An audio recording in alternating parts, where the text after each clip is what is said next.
ಹೊನ್ನಾವರ ತಾಲೂಕಿನ ಕೆಳಗಿನ ಪಾಳ್ಯದಲ್ಲಿ ನೆಲೆಸಿರುವ ಶ್ರೀ ನಾಗದೇವ ಜಟಕದೇವ ಮತ್ತು ಶ್ರೀ ಚೌಡೇಶ್ವರಿ ದೇವಿಯ ವರ್ಧಂತಿ ಉತ್ಸವ ವಿಜೃಂಭಣೆಯಿಂದ ಸಂಪನ್ನಗೊಂಡಿತು.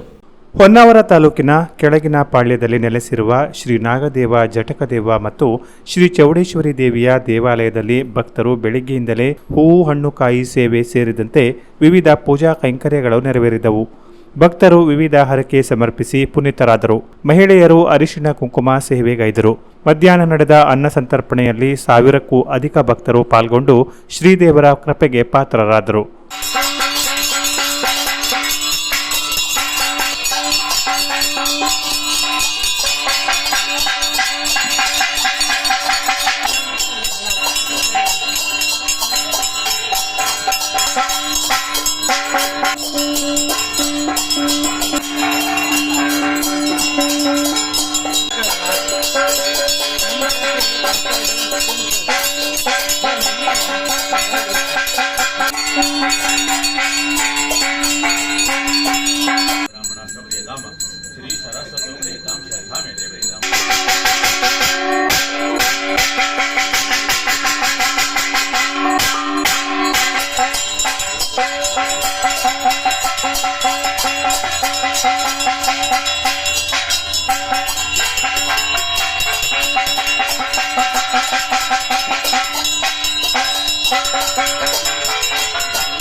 ಈ ಸಂದರ್ಭದಲ್ಲಿ ದೇವಸ್ಥಾನದ ಆಡಳಿತ ಮಂಡಳಿ ಅಧ್ಯಕ್ಷರಾದ ಕೃಷ್ಣ ಅಣ್ಣಪ್ಪ ಮಹಾಲೆ ಸದಸ್ಯರು ಪ್ರಮುಖರು ಇದ್ದರು.